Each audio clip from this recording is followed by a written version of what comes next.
Vous allez voir que la lumière, on la trouve parfois dans les carrières ici. Ça paraît surprenant et c'est comme ça dans les carrières du Val d'Enfer. C'est bien ça, monsieur Soulier, raconte-moi.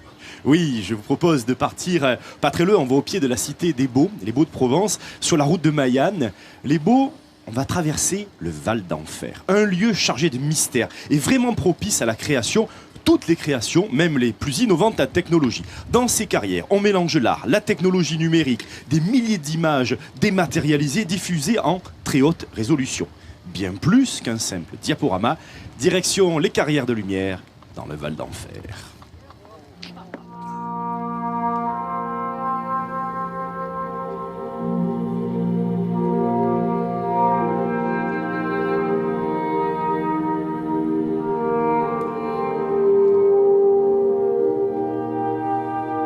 On est vraiment dans un espace naturel et notre objectif est de garder l'âme de cet endroit et de garder sa vie et de le montrer comme il a existé.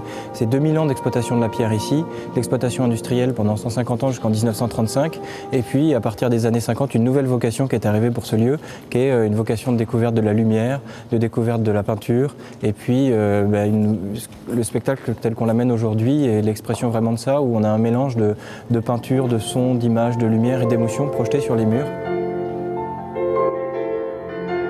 C'est une scène extraordinaire pour exprimer au mieux l'art. En plus, c'est un support des meilleurs. Quand on veut présenter une frise, quand on a une fresque complète, là on est sur des dimensions qui permettent de présenter une fresque dans son ensemble, alors que dans un musée, on est tenu par les espaces des tableaux, etc. Et puis finalement ici on peut reproduire à volonté ce qu'on veut. Et c'est un lieu rêvé. Et puis plus on arrivera à couvrir l'espace, plus le visiteur sera englobé dans ce lieu-là, mieux ce sera à la fois pour le réalisateur qui aura fait un beau travail, qui en sera très satisfait, que pour le visiteur.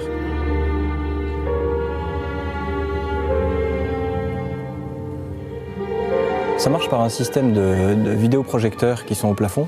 Là, vous en avez quelques-uns là-haut. Donc, il y a plus d'une centaine de vidéoprojecteurs qui projettent sur 7000 m² de surface de projection, tant au sol que sur les parois. 100 vidéoprojecteurs pilotés par un logiciel qui gère 90 serveurs graphiques d'ordinateurs, des milliers d'images numérisées transmises par fibre optique pour améliorer la fluidité. C'est un équipement vidéo unique en Europe. Entre Klimt et même Wunderwasser qu'on voit à la fin du spectacle, on a ce mélange entre la peinture, l'architecture, ce mélange des arts qu'a voulu amener la sécession viennoise. Et puis le dernier point qui est très très important pour nous, c'est que Klimt c'est la couleur, c'est l'or, c'est la lumière. Et évidemment ici c'est ça qui fait ressortir la pièce, c'est la magie du lieu.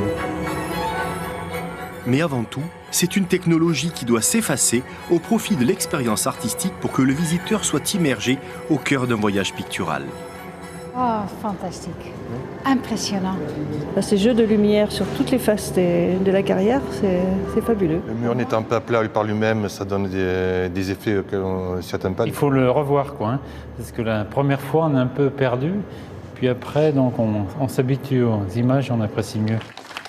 C'est vraiment époustouflant parce que, tu vois Laurent, il faut vraiment épouser ce lieu. Il y a 7000 m² de projection.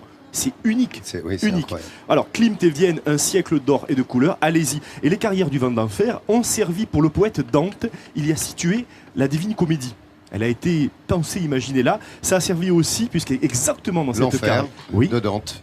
Oui, et le Testament d'Orphée, le film de Cocteau, a été tourné là, avec Jean Marais. Et Stelio Lorenzi il avait filmé également un téléfilm historique. Donc vraiment un lieu propice à la création. Je vous invite à vous y rendre. Merci mon petit diable de nous avoir parlé de l'enfer. Fred Soulier qui va nous accompagner toute la semaine.